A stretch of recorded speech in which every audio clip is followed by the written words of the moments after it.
The moment I stepped into the electric buzz of the concert, something shifted inside me. The music, the crowd, it all melded into a whirlwind of nostalgia and excitement, making me feel alive in a way I hadn't in years. Mark was beside me, lost in the rhythm, but my eyes were drawn to a stranger, his gaze like a magnet pulling me in. His presence was a whisper of danger and allure, a stark contrast to the stable life I knew. As our eyes locked, a thrill ran through me, igniting a fire I thought had long been extinguished. And then, in a moment of reckless abandon, I did something I never thought I would do. What happened next could change everything. My name is Sarah, a 42-year-old woman with a life that, from the outside, looks perfectly ordinary. I've been married to my husband, Mark, for nearly 2 decades. Mark is a kind-hearted man, a software engineer by profession, with a love for classic rock music. Our marriage has been a tapestry of shared experiences, laughter, and the occasional argument, but always with a foundation of love. Tonight, we decided to break from our routine and attend a rock concert of one of our favorite bands, the Electric Pulse, at the local arena. The energy was electric, the crowd was buzzing, and for a moment, I felt like I was 20 again, free and full of life. The bass thumped through my chest, and the lights danced in a kaleidoscope of colors, pulling me into a whirl of nostalgia and excitement. As we danced and sang along, I noticed a man in the crowd, a black man with an aura of mystery. His presence was like a magnet, drawing my gaze repeatedly. His eyes, deep and thoughtful, occasionally met mine, sending a shiver down my spine. There was something about him, a magnetism that I couldn't quite place. His gaze wasn't just a casual glance, it was intense, as if he was searching for something, or someone, in the sea of faces. I felt a pull, an inexplicable connection, as if our paths were meant to cross tonight. His eyes seemed to hold stories, secrets, and a hint of danger that was both alluring and unsettling. Mark was too caught up in the music, his body moving to the rhythm, oblivious to the silent exchange between me and this stranger. I couldn't resist the pull. The concert was in full swing. The lights flashing in sync with the pulsating beats. Mark and I were lost in the music, our bodies moving in rhythm, our voices hoarse from singing. The atmosphere was intoxicating, filled with the scent of sweat, beer, and freedom. As I swayed, I caught the man's gaze again. He was closer now, his presence more pronounced. His eyes held a story, a silent invitation that stirred something within me, something I hadn't felt in years. Mark, oblivious to my internal turmoil, was enjoying the music, his face lit up with pure joy. I leaned in, shouting over the music, "I need to step away for a moment." Mark nodded, his attention already back on the stage. The crowd parted as I made my way towards the back, my heart pounding with a mix of excitement and guilt. The man followed, his movements deliberate, his eyes never leaving mine. We reached a quieter corner near the bar, where the music was just a distant thump. He leaned against the wall, his gaze intense. "You felt it too, didn't you?" His voice was smooth, almost a whisper, but it cut through the noise like a knife. I nodded, unable to speak, my breath catching in my throat. His closeness was overwhelming, his scent a mix of cologne and something uniquely him. He reached out, his fingers brushing against mine, sending a jolt through me. "I've been watching you all night," he continued, his voice low and seductive. "There's something about you, something that calls to me."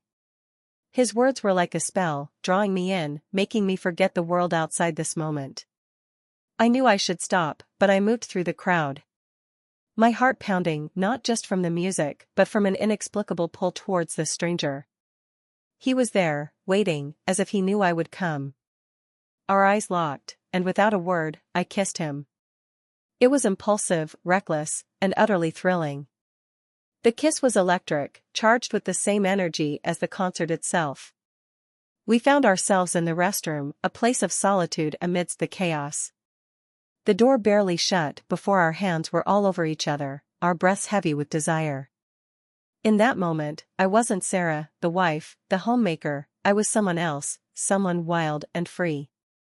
His touch was like fire, igniting every nerve in my body, making me forget everything but the here and now. His lips found mine again, and the world outside ceased to exist. The sounds of the concert became a distant echo, replaced by the rhythm of our own heartbeats. His hands explored, sending waves of pleasure through me, a sensation so intense it felt like I was breaking apart and being remade with each touch. The thrill of being caught, the danger of discovery, only added to the intensity. We were lost in each other, in this moment of pure, unadulterated passion. His voice, a low murmur, whispered promises and desires that made my skin tingle. But as the heat of the moment began to cool, reality seeped back in. What would the consequences be for this fleeting moment of passion? The guilt, the betrayal, the potential fallout with Mark, my husband, loomed over me like a dark cloud. Yet, in the arms of this stranger, I felt alive, more alive than I had in years. As we pulled apart, the spell was broken, but the memory of his touch, his kiss, lingered like a ghost. I knew I had crossed a line, one that could never be uncrossed. The thrill was undeniable, but so was the weight of what I had done. I straightened my clothes, my mind racing with what to do next. The concert was still going strong outside, but inside, I was a storm of emotions. I had to face Mark, to return to the concert. My mind was a whirlwind of emotions. The music seemed louder now, almost accusatory. Mark was where I left him, his smile still in place, unaware of the storm that had just passed through my life. I approached him, my heart racing, guilt and exhilaration battling within me. As I stood beside him, the band played their encore, the crowd roared, and I felt like an imposter in my own life. Mark's hand found mine, squeezing it in excitement, and I squeezed back, a silent promise to keep this secret locked away. The lights flashed, casting shadows that danced across the faces of the crowd, each flicker a reminder of the moments I had just shared with the stranger.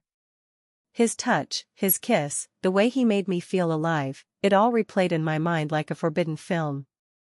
The music, once a source of joy, now felt like a soundtrack to my deceit. I glanced at Mark, his eyes closed, lost in the melody, his face a picture of contentment. The contrast between his innocence and my recent actions made my heart sink further.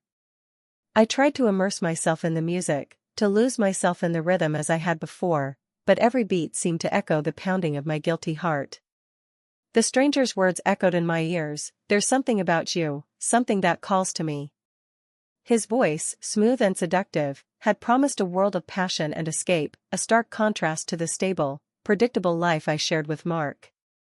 But now, standing here, the reality of my choices weighed heavily on me. I watched Mark, his body moving with the music, his joy so pure and unadulterated. He was the man I had promised to love and cherish, yet here I was, harboring a secret that could shatter our world. The thrill of the encounter was undeniable, but the aftermath was a tangled web of emotions I hadn't anticipated. As the concert reached its climax, the crowd's energy surged, and I felt a wave of nausea. The excitement that had fueled my earlier actions now turned into a heavy cloak of regret. I leaned closer to Mark, seeking some semblance of normal. The concert ended, and as we walked out, the cool night air did little to calm the storm inside me. Mark, still buzzing from the experience, talked about the band, the set list, completely unaware of the betrayal that had just occurred. I nodded, smiled, and played my part, but inside, I was crumbling. We got into the car, and as Mark drove, I stared out the window, watching the city lights blur into streaks of color. The weight of what I had done settled in, heavy and suffocating. How will this secret affect our marriage? Mark's voice broke through my thoughts. That was amazing, wasn't it? I can't believe how good they were live. His enthusiasm was genuine, his eyes bright with the afterglow of the concert. Yeah, it was incredible, I managed to say, my voice sounding hollow even to my own ears. As we drove, I felt the distance between us grow, not just physically in the car, but emotionally. Each mile we covered seemed to widen the gap between the life I had known and the one I had just glimpsed. Mark continued, oblivious to the turmoil within me, I think we should do this more often. Maybe catch their next tour? I nodded, my mind elsewhere, replaying the moments with the stranger. His touch, his kiss, the way he made me feel alive, all of it was a stark contrast to the stable, predictable life I shared with Mark. but now, the thrill was replaced by a creeping dread. The silence in the car grew, filled only by the hum of the engine and the occasional sound of Mark's voice. I wanted to confess, to unburden myself, but the words wouldn't come. Instead, I asked, "Mark, do you ever feel like something's missing?" He glanced at me, his brow furrowing slightly. "Missing? What do you mean?" I shrugged, trying to sound casual, "Just, in life. Like there's something more out there." He chuckled, "Well, we've got each other, our jobs, our home. What more could we need?" His words, meant to reassure. At home, Mark went to bed. His mind still on the concert, while I sat in the living room, the silence deafening. I replayed the night in my head, the thrill, the guilt, the fear. I knew I had crossed a line, one that could never be uncrossed. In the quiet of our home, I made a decision. I would carry this secret, not for Mark's sake, but for mine. It was a moment of weakness, of longing for something lost, but it was also a reminder of what I had. Mark, our life together, it was worth more than a fleeting moment of passion. As I lay beside Mark, his breathing steady and deep, I whispered an apology to the night, a promise to myself to never let the thrill of the unknown overshadow the love I had at home. The memory of the stranger's touch, his kiss, lingered like a ghost, but I pushed it away, focusing on the warmth of Mark's body next to mine. The days that followed were a blur of routine, but each moment was tinged with the shadow of my secret. Every time Mark smiled at me, every touch, I felt the weight of my betrayal. Yet, I also felt a resolve strengthening within me. This was my life, our life, and I wouldn't let one night of recklessness destroy it. I found myself watching Mark more closely, appreciating the small things I had taken for granted. His laugh, the way he hummed while making coffee, his gentle touch when he passed me in the hallway. These were the threads that wove the fabric of our marriage, and I was determined to mend any tears before they frayed further. But the secret was like a stone in my shoe, always there, making every step uncomfortable. I wondered if Mark could sense the change in me, the slight distance I kept, even as I tried to bridge it with extra affection.